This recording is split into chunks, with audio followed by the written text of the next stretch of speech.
ಭಾರತದ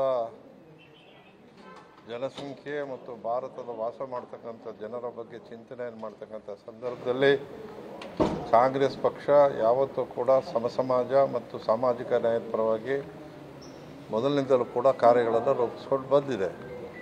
ಕರ್ನಾಟಕ ರಾಜ್ಯದಲ್ಲಿ ಇಡೀ ಭಾರತದಲ್ಲಿ ಮುಂಚೂಣಿಯಲ್ಲಿ ಈ ವಿಷಯದಲ್ಲಿ ಮಾನ್ಯ ದೇವರಾಜ ಅರಸರ ಅಡಿಪಾಯ ಮತ್ತು ಸಿದ್ದರಾಮಯ್ಯನವರು ನಡೆಸಿದ ಮುನ್ನಡೆಯಿಂದಾಗಿ ಇಡೀ ಭಾರತದಲ್ಲೇ OBC ಸೆಕ್ಷನ್ಗೆ ಸಾಮಾಜಿಕ ನ್ಯಾಯ ಸಿಕ್ಕಿರ್ತಕ್ಕಂಥದ್ದನ್ನು ಅರಿತು ಇವತ್ತು ಅನೇಕ ರಾಜ್ಯಗಳಲ್ಲಿ ಚಿಂತನೆಯನ್ನು ಮಾಡಿ ರಾಹುಲ್ ಗಾಂಧಿಯವರು ಏನು ಸಮಾಜದ 100% ಇರ್ತಕ್ಕಂಥ ಜನಸಂಖ್ಯೆಯಲ್ಲಿ 52ಕ್ಕೂ ಹೆಚ್ಚು % ಇರ್ತಕ್ಕಂಥ OBCಯನ್ನು ಒಗ್ಗೂಡಿಸಬೇಕು, ಅವರಿಗೆ ಸಾಮಾಜಿಕ ನ್ಯಾಯ ಸಿಗಬೇಕು ಅಂತಕ್ಕಂಥ ಚಿಂತನೆಯಲ್ಲಿ ಬರೀ ರಾಜಕೀಯ ಮನ್ನಣೆ ಅಲ್ಲ, ಎಲ್ಲ ಪ್ರಕಾರಗಳಲ್ಲೂ ಕೂಡ ಆದ್ಯತೆ ಸಿಗಬೇಕು ಅನ್ನೋದನ್ನು ಸಂವಿಧಾನದ ಅಡಿಯಲ್ಲಿ, ಸಂವಿಧಾನದಲ್ಲಿರ್ತಕ್ಕಂಥ ಆಶಯದ ಅಡಿಯಲ್ಲಿ ಇವತ್ತು ಏನು ಸಂವಿಧಾನವನ್ನು ಎತ್ತಿಡಿಬೇಕು ಅನ್ನೋ ಒಂದು ಚಿಂತನೆಯಿಂದ ರಾಹುಲ್ ಗಾಂಧಿಯವರು ಈ ರಾಷ್ಟ್ರದಲ್ಲಿ ಮೊದಲನೇ ತಿದ್ದುಪಡಿ ಆಗಿರ್ತಕ್ಕಂಥದ್ದು ಸಂವಿಧಾನಕ್ಕೆ ಹಿಂದುಳಿದ ವರ್ಗದ ಬಗ್ಗೆ ಕಾಳಜಿಗಾಗಿ. ಇದು ಭಾಳ ಜನಕ್ಕೆ ತಿಳಿದಿಲ್ಲ. ಆ ಒಂದು ಅರಿವಿನಲ್ಲಿ ಮೊನ್ನೆ ಬೆಂಗಳೂರಿನಲ್ಲಿ ನಡೆದಂಥ ಹಿಂದುಳಿದ ವರ್ಗಗಳ ಆ ಒಂದು ಸಮಾವೇಶ ರಾಷ್ಟ್ರದ ಬೆಳಕನ್ನು ಚೆಲ್ಲಿದೆ. ಅದರ ಮುಂದುವರೆದ ಭಾಗ ಅಲ್ಲಿ 3 ನಿರ್ಣಯಗಳನ್ನು ಮಂಡನೆ ಮಾಡಿದೆ. ಅದಕ್ಕೆ 3 ನಿರ್ಣಯಗಳನ್ನು ಒಪ್ಪಿಗೆ ಕೊಟ್ಟು ರಾಷ್ಟ್ರಾದ್ಯಂತ ಕಾಂಗ್ರೆಸ್ಸಿನ ಕಾರ್ಯಕ್ರಮವಾಗಿ ರೂಪುಗೊಳ್ಳಲು ಈ ಕಾರ್ಯ ಇಲ್ಲಿ ನಡೀತಾ ಇದೆ. ಇದು ದೆಹಲಿ ಭಾರತದ ಹೃದಯ ಭಾಗ, ಇಲ್ಲಿಂದ ಸಂದೇಶವನ್ನು ಕೊಡುವಂಥ ಈ ಕಾರ್ಯ ಯಶಸ್ವಿ ಆಗಲಿ ಅಂತ ಆಶಿಸ್ತೇನೆ. ಇದು ಅವಶ್ಯಕ. ಯಾಕೆ ಅಂತ ಹೇಳಿದ್ರೆ ಎಲ್ಲರಿಗೂ ಸಮಬಾಳು ಸಮಪಾಲು ಅಂತಕ್ಕಂಥದ್ದು ನಮ್ಮ ಆಶಯ. ಆ ದೃಷ್ಟಿಯಲ್ಲಿ ಈ ಚಿಂತನೆಗೆ ರಾಹುಲ್ ಗಾಂಧಿ ಅವರಿಗೆ ನಾನು ಅಭಿನಂದನೆ ಸಲ್ಲಿಸ್ತೇನೆ. ಅವರ ಕಾಳಜಿಯ ಮೇರೆಗೆ ಸಿದ್ದರಾಮಯ್ಯನವರು ಇವತ್ತು ಕರ್ನಾಟಕದಲ್ಲಿ ಏನು 1931ರಲ್ಲಿ ರಾಷ್ಟ್ರೀಯ ಜನಗಣತಿ ನಡೆದಿದೆಯೋ ಅದಾದಮೇಲೆ ನಡೆದಿಲ್ಲ. ಅದನ್ನು ಇಡೀ ಭಾರತದಲ್ಲಿ ಪ್ರಥಮವಾಗಿ ಮಾಡಿದವರು ಕರ್ನಾಟಕ ರಾಜ್ಯದ ಮುಖ್ಯಮಂತ್ರಿಗಳಂತ ಸಿದ್ದರಾಮಯ್ಯನವರು ಕಾಂತರಾಜ್ ವರದಿಯನ್ನು ಮಾಡಿ ಅದು ಜಾರಿಗೆ ಬರುವಂಥ ಸಂದರ್ಭದಲ್ಲಿ ಸಣ್ಣ ಪುಟ್ಟ ತೊಡಕಿನಿಂದ ಅದು ನಿಂತಿದೆ. ಆದರೂ ಮೊನ್ನೆ 4 ದಿನಗಳ ಹಿಂದೆ ಮತ್ತೆ ಅದಕ್ಕೆ ಚಾಲನೆಯನ್ನು ಕೊಟ್ಟಿರ್ತಕ್ಕಂಥದ್ದಕ್ಕೆ ಸಿದ್ದರಾಮಯ್ಯನವ್ರಿಗೆ ನಾನು ಅಭಿನಂದನೆ ಸಲ್ಲಿಸ್ತೇನೆ. ಅದರ ಮುಖೇನ ಈಗ ರಾಹುಲ್ ಗಾಂಧಿಯವರ ಚಿಂತನೆ ಇಡೀ ಭಾರತದ ಸಾಮಾಜಿಕ, ಶೈಕ್ಷಣಿಕ, ಆರ್ಥಿಕ ಇದು ನಡಿಬೇಕು ಸಮೀಕ್ಷೆ ಅಂತಕ್ಕಂಥದ್ದು ಆಗ್ರಹವನ್ನು ಕೂಡ ಮಾಡ್ತಾ ಇದ್ದಾರೆ.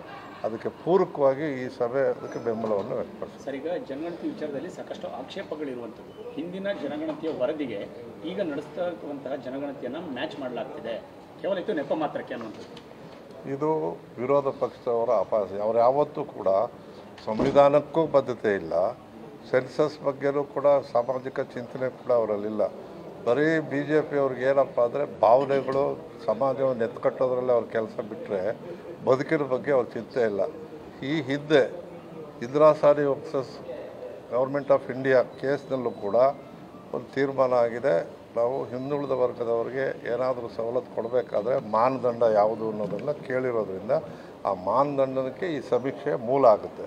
ಸುಪ್ರೀಂ ಕೋರ್ಟಿನ ಆದೇಶದ ಮೇರೆಗೆ ಇಡೀ ಭಾರತದಲ್ಲಿ ಹಿಂದುಳಿದ ಶಾಶ್ವತ ಆಯೋಗಗಳು ರಚನೆ ಆಗಬೇಕು ಅಂತಕ್ಕಂಥ ಹೇಳಿದ ಮೇಲೆ ಅದರ ಮೊದಲ ಸ್ಥಾನದಲ್ಲಿ ಕರ್ನಾಟಕ ಇದ್ದೇವೆ, ಅದನ್ನು ಚಾಲನೆ ಮಾಡ್ತಾ ಇದ್ದೇವೆ. ಇದು ಇಡೀ ರಾಷ್ಟ್ರದಲ್ಲಿ ಆಗಬೇಕು ಅಂತಕ್ಕಂಥದ್ದು ನಮ್ಮ ಆಶಯ. ಓಕೆ, ಈಗ ಸಮಾವೇಶ ನಡೀತಾ ಇದೆ. ಈ ಸಮಾವೇಶದಲ್ಲಿ ಯಾವ ಪ್ರಮುಖ ವಲಯಗಳನ್ನು ತಾವು ಟಾರ್ಗೆಟ್ ಮಾಡ್ಕೊಂಡಿರುವಂಥದ್ದು, ಯಾವುದಕ್ಕೆ ಆದ್ಯತೆಯನ್ನು ಕೊಡಬೇಕು ಅಂತ? ಈಗ ನೋಡಿ, ಶೆಡ್ಯೂಲ್ ಕಾಸ್ಟ್ ಇದೆ, ಶೆಡ್ಯೂಲ್ ಟ್ರೈಬ್ ಇದೆ, ಈ ರೀತಿ ಎಲ್ಲ ವರ್ಗಗಳಿವೆ. ಅದರಲ್ಲಿ OBC ವರ್ಗ ನೆಗ್ಲೆಕ್ಟ್ ಆಗಿದೆ ಅಂತಕ್ಕಂಥದ್ದು ಮನದಟ್ಟಾಗಿರೋದ್ರಿಂದ ಹಿಂದುಳಿದ ವರ್ಗಕ್ಕೂ ಕೂಡ ಆದ್ಯತೆ ಸಿಗಬೇಕು ಅನ್ನೋದು ಆಶಯ. ಹಿಂದುಳಿದ ವರ್ಗಗಳಲ್ಲಿ ಯಾವ ಸೆಕ್ಟರ್ಗಳಂತ, ಅದರಲ್ಲಿ ಸೆಕ್ಟರ್ ಅನ್ನೋದು ಇನ್ನೂ ಸರ್ವೆ ಆಗಬೇಕು. ಯಾರಿಗೆ ರಾಜಕೀಯವಾಗಿ ಮನ್ನಣೆ ಸಿಕ್ಕಿದೆ, ಯಾರು ಸವಲತ್ತು ಹೆಚ್ಚಿಗೆ ಪಡೆದಿದ್ದಾರೆ, ಅದೇ ಸರ್ವೆ. ಅಂದರೆ ಇದು ಕೇವಲ ರಾಜಕೀಯಕ್ಕೋಸ್ಕರ ಮಾಡ್ತಿರೋ ಇಲ್ಲ, ನಾನು ಆಗಲೇ ಹೇಳಿದೆ, ಸಮಸಮಾಜದ ಚಿಂತನೆ ಬರೀ ರಾಜಕೀಯ ಅಲ್ಲ, ಬೇರೆ ಸರ್ಕಾರದ ಕಾರ್ಯಕ್ರಮಗಳು ರೂಪುಗೊಂಡಾಗ ಆಯಾ ಸಮಾಜಕ್ಕೂ ಕೂಡ ಸರ್ಕಾರದ ಸವಲತ್ತುಗಳು ಸಿಗಬೇಕು, ಸವಲತ್ತು ಕೂಡ ಸಿಗುವಂಥದ್ದು. ಅದರಲ್ಲಿ ಇಡೀ ಭಾರತದಲ್ಲಿ ಕರ್ನಾಟಕ ರಾಜ್ಯ ಮೊದಲನೇ ಸ್ಥಾನದಲ್ಲಿದೆ. ಅದು ನಮಗೆ ಹೆಮ್ಮೆ. ಈಗ ನಾನು ತೆಲಂಗಾಣದ ಮುಖ್ಯಮಂತ್ರಿಗಳು ಕೂಡ ಧನ್ಯವಾದ ಹೇಳ್ತೇನೆ. ರೇವಂತ್ ರೆಡ್ಡಿ ಅವರು ಕೂಡ ಚಾಲನೆ ಕೊಟ್ಟಿದ್ದಾರೆ. ಇದೇ ರೀತಿ ಎಲ್ಲ ರಾಜ್ಯದಲ್ಲೂ ಬರಲಿ ಅಂತ ಆಶಿಸ್ತೇನೆ. ಕರ್ನಾಟಕದಲ್ಲಿ ಯಾವಾಗ ಜಾರಿ ಬರುತ್ತೆ ಈಗ ನಮ್ಮದಂತೂ ಇವತ್ತೇ ಅಲ್ಲ, ಇಂದಿರಾ ಗಾಂಧಿ ಅವರು 20 ಅಂಶದ ಕಾರ್ಯಕ್ರಮ ಕೊಟ್ಟಾಗಲಿಂದ ದೇವರಾಜ ಅರಸರ ಸಮಯದಿಂದ ಉಳುವವನಿಗೆ ಭೂಮಿಯಿಂದ ಹಿಡಿದು ವೃದ್ಧಾಪ್ಯ ವೇತನ, ವಿಧವಾ ವೇತನ, ಈ ರೀತಿಯ ಜನಪರ ಕಾರ್ಯಕ್ರಮಗಳು, ಪಡಿತರ ವ್ಯವಸ್ಥೆ, ಈ ರೀತಿ 20 ಅಂಶಗಳನ್ನು ಯಥಾವತ್ತಾಗಿ ಚಾಲನೆ ಮಾಡಿರೋದು ಯಾವುದಾದ್ರೂ ರಾಜ್ಯ ಇದ್ದರೆ ಅದು ದೇವರಾಜ ಅರಸರು ನಮಗೆ ಮುನ್ನುಡಿ. ಇದಾದ ಮೇಲೆ ಬಂದಂಥ ಎಲ್ಲ ಮುಖ್ಯಮಂತ್ರಿಗಳು ಕೂಡ ಬೇರೆ ಬೇರೆ ಕಾರ್ಯಕ್ರಮಗಳು ಕೊಟ್ಟೇ ಇದ್ದೇವೆ. ಈಗ ಬಂಗಾರಪ್ಪನವರು 10 HP ಕರೆಂಟ್ ಫ್ರೀ ಕೊಟ್ಟಿದ್ದಾರೆ. SM ಕೃಷ್ಣ ಅವರು ಇವತ್ತು ಅನೇಕ ಕಾರ್ಯಕ್ರಮ ಕೊಟ್ಟರು. ವೀರಪ್ಪ ಮೊಯ್ಲಿ ಅವರು ಇವತ್ತು ಏನು CET ತಂದರು. ಸಿದ್ದರಾಮಯ್ಯನವರು 165 ಭರವಸೆ ಕೊಟ್ಟು ಅಷ್ಟನ್ನು ಮಾಡಿದವರು.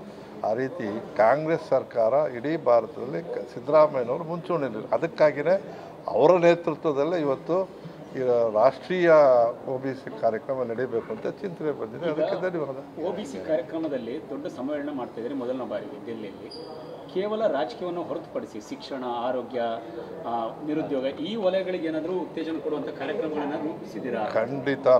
ಅದಕ್ಕಾಗಿಯೇ ಈಗ ಆಯಿತು, ಶಿಕ್ಷಣದಲ್ಲಿ ಯಾವ್ಯಾವ ಸಮಾಜ ಎಷ್ಟು ಪಡೆದಿದೆ, ಆರೋಗ್ಯದಲ್ಲಿ ನಮ್ಮ ಪರಿಸ್ಥಿತಿ ಏನಿದೆ, ಆರ್ಥಿಕ ಚಿಂತನೆ ಇದೆ, ಎಷ್ಟು ಅದು 55 ಕ್ವಶನರಿ ಇತ್ತು ಅದರಲ್ಲಿ ಕರ್ನಾಟಕದಲ್ಲಿ. ಅವರ ಮನೆಯಲ್ಲಿ ಏನು ಸರ್ಕಾರಿ ಸವಲತ್ತು ಪಡೆದಿದ್ದಾರೆ, ವಿದ್ಯಾವಂತರು ಎಷ್ಟು ಜನ, ಈಗ ಮಾನದಂಡ ಬೇಕಲ್ಲ.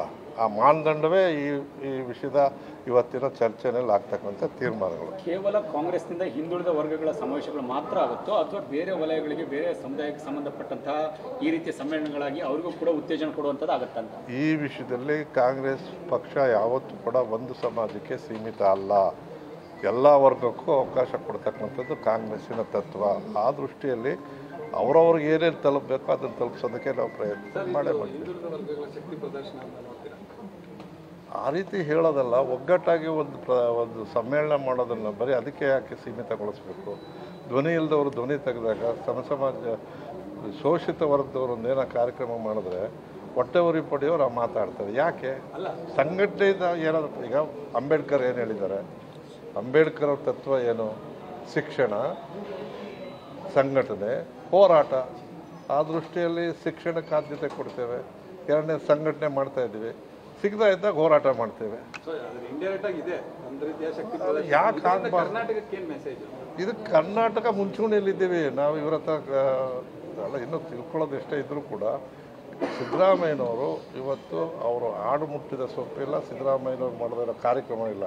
ಅವರ ಈ ಅವಧಿಯಲ್ಲಿ ಅತಿ ಹೆಚ್ಚು ಬಡ್ಜೆಟ್ ಮಂಡನೆ ಮಾಡುವ ಮೂಲಕ ಒಂದು ಸಮಾಜಕ್ಕಲ್ಲ, ಬಸವಣ್ಣವರಿಂದ ಹಿಡಿದು ಕೆಂಪೇಗೌಡರವರೆಗೂ ಎಲ್ಲ ಸಮಾಜಕ್ಕೂ ಕಾರ್ಯಕ್ರಮ ಕೊಟ್ಟಂಥ ಏಕೈಕ ನಾಯಕ ಅಂದರೆ ಸಿದ್ದರಾಮಯ್ಯನವರು. ಅದರಿಂದ ನಾವು ಒಂದೇ OBC ಮುಖ್ಯಮಂತ್ರಿ ಇಡೀ ದೇಶದಲ್ಲಿ ಕಾಂಗ್ರೆಸ್ ಅವರೊಬ್ಬರೇ. ಸೊ ಇದರಿಂದ ಅವರು ಕೂಡ ಇದರಲ್ಲಿ ಭಾಗಿಯಾಗ್ತಾ ಇದ್ದಾರೆ. ಹಂಗಾಗಿ ಒಂದು ಸಂದೇಶ ಕರ್ನಾಟಕಕ್ಕೂ ಕೂಡ ಇರುತ್ತಲ್ಲ. ಖಂಡಿತ, ನಾನಿಲ್ಲ ಅಂತ ಹೇಳೋ, ಅದರಲ್ಲಿ ನಾವು ಮುಂಚೂಣಿಯಲ್ಲೇ ಇದ್ದೀವಿ. ನಾವು ಇವತ್ತು ಈ OBCಗಳ ಬಗ್ಗೆ ಚಿಂತೆ ಇಲ್ಲ. ನಮಗೆ ನಾಂದಿ ಆಡಿದವರು ದೇವರಾಜ ಅರಸವರು. ಅದ್ರ ಮುಂದುವರೆದ ಭಾಗ ಇವತ್ತು ಅನೇಕ ಮುಖ್ಯಮಂತ್ರಿಗಳು ಕರ್ನಾಟಕ ರಾಜ್ಯದಲ್ಲಿ ಮಾಡ್ಕೊಂಡು ಬಂದಿದ್ದಾರೆ. ನಾನೆಲ್ಲರನ್ನೂ ಕೂಡ ಗೌರವಿಸ್ತೇವೆ.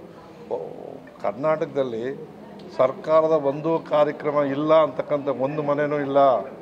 ಕನಿಷ್ಠ ಏನಾದರೂ ಒಂದು ಕಾರ್ಯಕ್ರಮ ಇದೆ ಅಂತ ಹೇಳೋದಿದ್ರೆ ಇಡೀ ಭಾರತದಲ್ಲಿ ಅದು ಕರ್ನಾಟಕ ಅಂತ ಹೆಮ್ಮೆ ಅಂತ ಹೇಳ್ತೀನಿ. ಯಾಕೆ ಅಂದರೆ ಕಾಂಗ್ರೆಸ್ ಸರ್ಕಾರ, ಕಾಂಗ್ರೆಸ್ಸಿನ ಮುಖ್ಯಮಂತ್ರಿಗಳು ಇವತ್ತು ಆಗಿರ್ತಕ್ಕಂಥ ಜನಪರ ಕಾರ್ಯಕ್ರಮಗಳು ಆ ರೀತಿ ಇವೆ. ಅಲ್ಲ, ಯಾಕಂದರೆ ಈಗ ಮುಖ್ಯಮಂತ್ರಿಗಳ ಬದಲಾವಣೆ ಈ ಮಾತುಗಳು ಕೇಳಿ ಬರ್ತಾ ಇರೋ ಸಂದರ್ಭದಲ್ಲಿ OBC ಕಾರ್ಯಕ್ರಮ ನಡೀತಾ ಇದೆ. ಅದು ಕರ್ನಾಟಕಕ್ಕೆ ಸೀಮಿತ, ಇದು ರಾಷ್ಟ್ರಕ್ಕೆ ಬದ್ಧತೆಗೆ ಬಂದಿರ್ತಕ್ಕಂಥ. ಅದಕ್ಕೂ ಹೋಲಿಕೆ ಇಲ್ಲ. ಬದಲಾವಣೆ ಅದು ನಮ್ಮ ಹೈಕಮಾಂಡಿಗೆ ಬಿಟ್ಟಿತ್ತು, ನಾಯಕರು. ಇವತ್ತು ನಾವು ಒಗ್ಗಟ್ಟಾಗಬೇಕು, ನಮಗೆ ಸಿಗಬೇಕಾದ ಹಕ್ಕನ್ನು ಪ್ರತಿಪಾದನೆ ಮಾಡಬೇಕು. OBC major junk of the population of India, ಅದು ಹೊರತಾಗಬಾರ್ದು ಅನ್ನೋದು ಉದ್ದೇಶ. ಧನ್ಯವಾದ. ನ್ಯೂಸ್ ಫಸ್ಟ್, ನಿರ್ಭೀತಿಯಿಂದ ನಿಮ್ಮ ಪರವಾಗಿ.